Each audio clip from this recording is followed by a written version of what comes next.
आइए सुनते हैं कुछ गोल्डन स्टोरीज। आज की कहानी है दुकानदारी। एक गांव में दो मित्र रहते थे। एक का नाम शेरू था और दूसरे का भोलू। दोनों में बड़ी गहरी मित्रता थी। दोनों का उठना बैठना, खाना पीना, घूमना फिरना, सोना जागना सब साथ साथ थे। दोनों आसमान से तारे तोड़ लाने की डींगे हाँकते और अपना कारोबार जमाने के लिए आलतू फालतू सपने देखते। उनका काम करने का तरीका लापरवाही से भरा होता था। धैर्य तो जैसे उनमें था ही नहीं। इसी कारण उन्हें सभी कार्यों में असफलता मिलती। गांव के लोगों ने उनकी इस नाकामी को शेख चिल्लियों के सपने का दर्जा दे दिया और वे दोनों मित्र पूरे इलाके में शेख चिल्ली के नाम से प्रसिद्ध हो गए। एक बार वे दोनों पास के कस्बे में लगने वाले हाट गए। वहां उन्होंने देखा कि एक ठेले वाला 2-2 रुपए में एक गिलास दही की लस्सी बेच रहा है और उसकी लस्सी बिक भी खूब रही है। लस्सी की अच्छी बिक्री देख दोनों के दिमाग में योजना सूझी कि क्यों न गांव चलकर लस्सी की दुकान खोली जाए।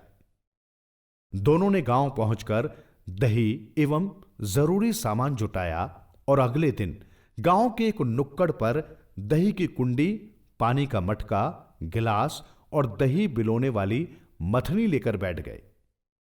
बारी बारी से दोनों आवाज लगाते, 2-2 रुपए में ठंडी मीठी लस्सी, असली दही की ताजी लस्सी। गांव वाले आते, दोनों की दुकान देखते और थोड़ी देर रुककर आपस में बतियाते हुए निकल जाते। देखते देखते जब दूसरा पहर बीतने को हुआ, तब बामुश्किल एक ग्राहक आया।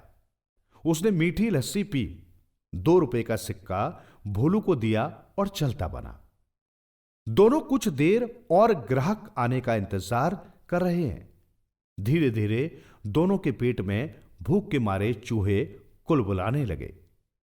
भोलू शेरू से बोला, यार शेरू, भूख लगाई है, सुबह से अब तक कुछ खाया भी नहीं।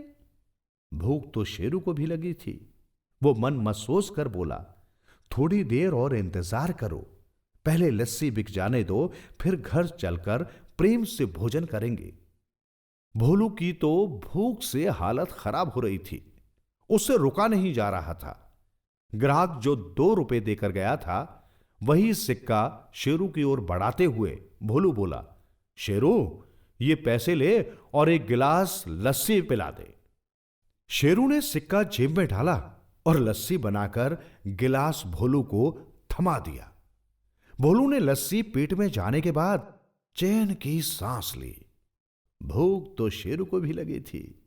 उसकी जीभ लस्सी पीने को ललचा रही थी।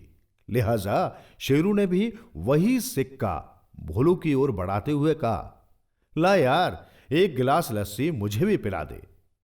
भोलू ने सिक्का जेब में डाला और लस्सी बनाकर गिलास शेरू को थमा दिया। जब तक दही खत्म नहीं हो गई, दोनों बारी बारी से एक दूसरे को सिक्का लेकर लस्सी का गिलास देते रहे। शाम होने से पहले ही लस्सी की अच्छी बिक्री पर दोनों बेहद खुश हुए और दुकान बढ़ाकर घर चल दिए। घर पहुंचकर शेरू ने कहा, ला भोलू, पैसे दे, हिसाब करके पैसे बांट ले, कल फिर दुकान लगाएंगे। भोलू ने 2 का सिक्का जेब से निकालकर शेरू को पकड़ाते हुए कहा, अब तू पैसे निकाल, बिक्री के आधे पैसे तो तेरे पास थे। शेरू ने अपनी जेबें टटोली। पैसा नदारद थे। अब शेरू दिमाग पर जोर डालते हुए बोला, यार पैसे तो तेरे पास ही होंगे, बिक्री बहुत हुई थी और आधे पैसे तूने रखे थे। भोलू दिमाग पर जोर देते हुए बोला, हां यार, पैसे तो और होने चाहिए, लेकिन है नहीं, कहां गए। इसी प्रकार एक दूसरे से पैसे मांगते मांगते जब दोनों दोस्त थक गए, तो सिर पकड़कर घर की देहरी पर बैठ गए।